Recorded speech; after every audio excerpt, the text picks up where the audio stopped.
Hello, hello! Today Anna is very high. No, Anna is telling me, Papa, we have to make a video about changing the tailpiece.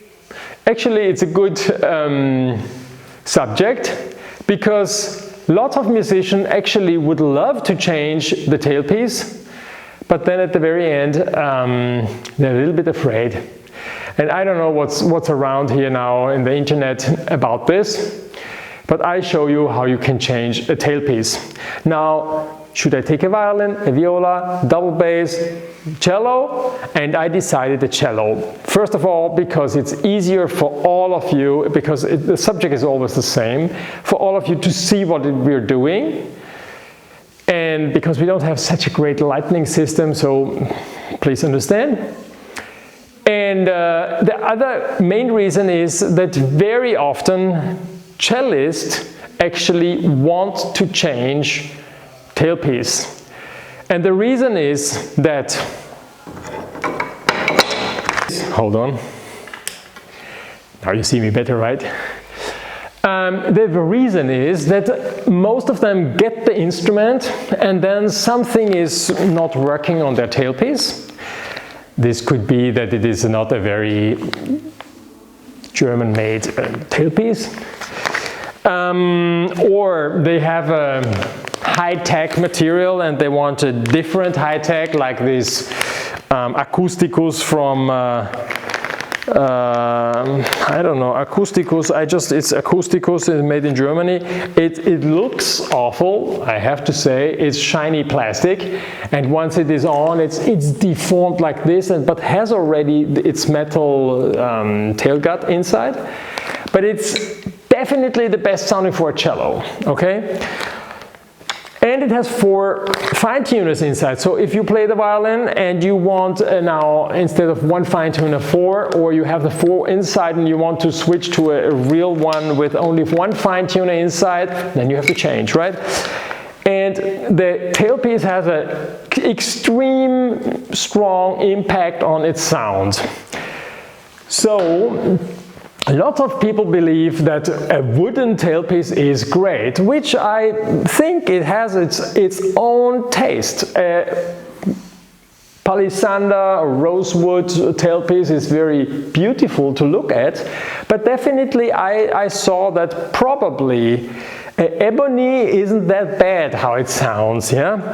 So, but there's ebony and ebony, and then there's shape and shape, and then it's nice or it's not so nice, it's too short or too long, or the hole doesn't fit, and a lot of issues. We don't get into it, we want to change it, and that's the reason you want to change, and I show you how you can change it. So let's take here a cello, and we take here a nice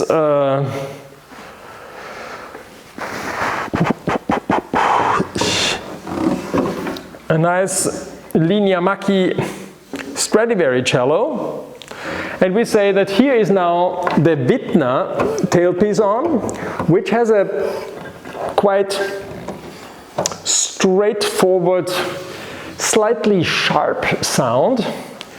And if we put on the acousticus, it will have a more, yeah, not so this brilliant, but a little bit more open, I would say. Or open is always a good, and now everybody wants to change to the other one. It's also open, but it's a different sound. It's without this silvery high-tech sound inside, okay? So let's move to the table. If you are at home, you can also move to the bed or the sofa, and you put the cello or the violin on your bed, nicely soft on it. I just put it here some soft fabric on the table, and it will bounce a little bit. And before you just immediately start to turn down the strings, cool down and follow my advice. So don't throw it into the F-hole, okay? I think it sounds great, your instrument, and we don't want now to move your position, okay? So in order to block your position, I think Post-its are a great way I just take the sticky part of the Post-it, okay? I even turn over one end in order that it is easier to remove later on, and I just play in order that it is straight next lying to the bridge fit, okay? And this I do on 2 sides on every bridge foot. And I do it very precise, okay? Take your time and do it very precise, because we don't want to waste our time.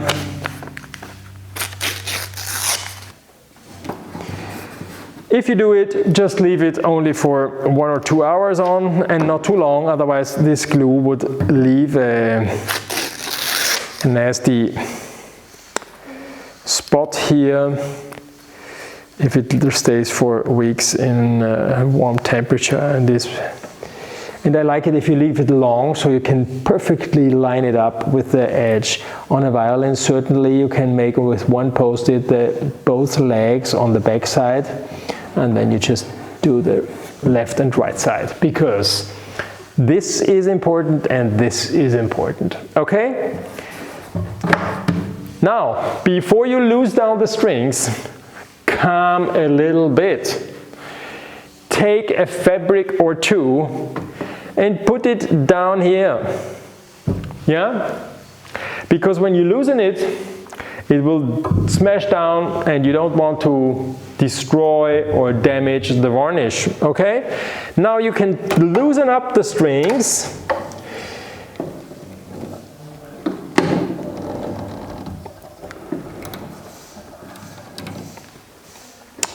And you can also take off the bridge.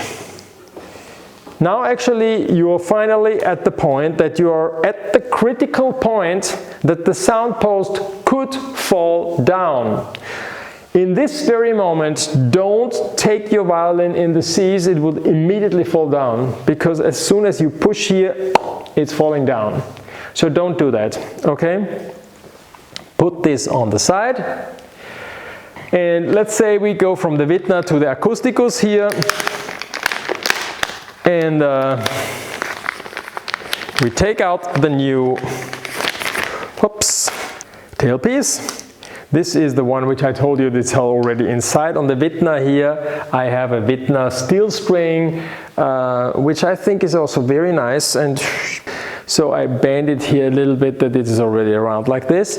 All screws are completely inside, and make sure that you take out the screw as much as possible in order certainly not to damage on a violin the violin.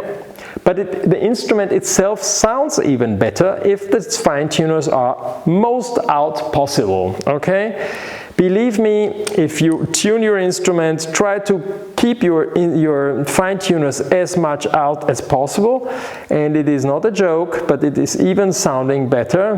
And you can feel with the finger then when it starts working, and then okay, that's great.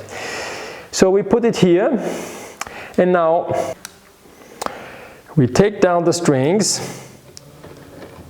It would be great if you are 2 people doing it, but you know, I'm always using it myself. Take away the tailpiece. This one is the one with the Widner screws inside, very nicely done, a great one. I just take it off because I want to show you how I change it. I put a new one on, I pay attention that it is in the right area, and then the last string was the 4th, right? I put it in, and now I pay attention of how I put on the strings. And now I put on the 3rd. And then the 2nd, don't touch too much where the bow is touching the strings, because that's something you don't want to touch your strings with your fingers. Then the bow doesn't attach anymore, then you need Edgar's string cleaner, okay? Now, here you see where the bridges are. Seems that somebody fitted them very well. Who did it? Ah, that was us, okay. then we put everything back, and then you try to capture all the strings immediately in these right notches, and you certainly twist the bridge or turn the bridge in the right position and go up again slowly. And now we try to put the bridge exactly in its position how it was before. Now you will see that this is not this easy, because a cello bridge, when you pull up the strings, needs to push out a little bit. Now it is a little bit inclined, I see it, I leave it like this, just hold on a little bit.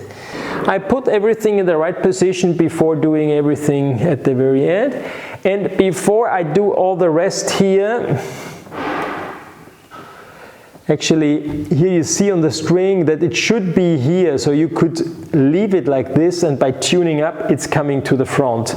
If you put it now straight, then later on you have to push it back, okay? So this is the reason why I leave it slightly to the back, slightly, just in the beginning when there is no pressure, it doesn't damage the top, okay? Don't have to do here anything. And then before I tune it up, I look on the back side that the tailpiece here, the tail gut string, is exactly in the same position than before. And it should be perfectly lined up, centered. Now is the time to double check everything. And then don't pull up one string completely to its end, but just a little bit, each string a little bit. Okay? And now we'll double check again.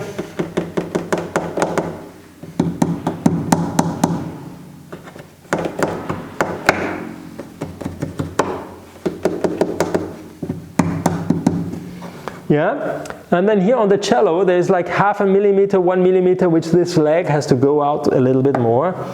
It's too early now, so it's okay. I just see that on this side I have to pull out the bridge, so I go up a little bit more.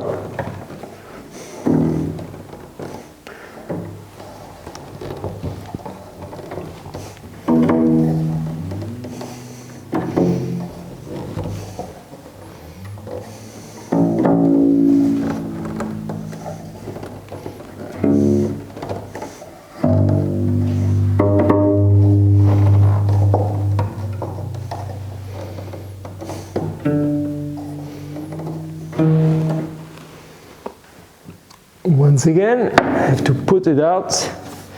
With these side strips, I see it very well if it is in the right position. Now is the moment that you can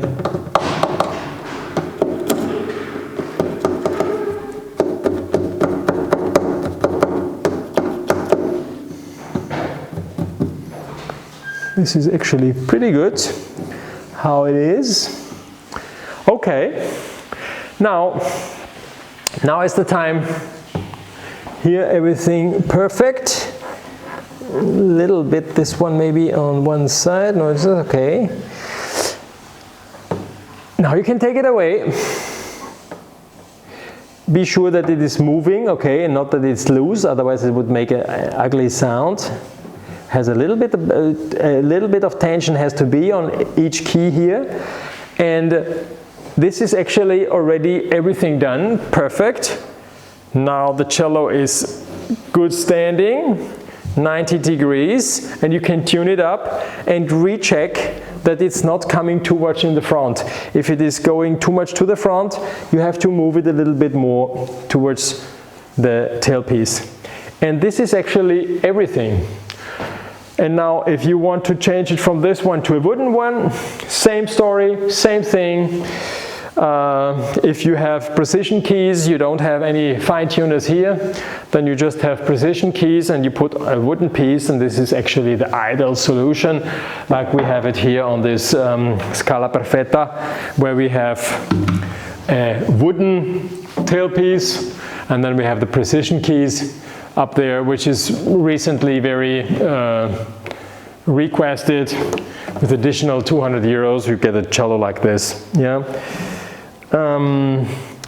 That's it from Cremona.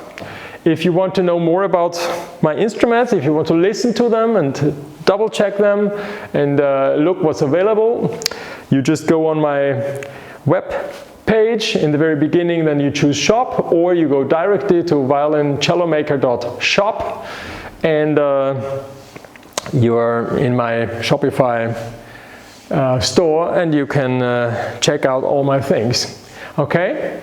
Thanks for your support. See you soon. Bye bye. Ciao, ciao. Tell your friends. Ciao.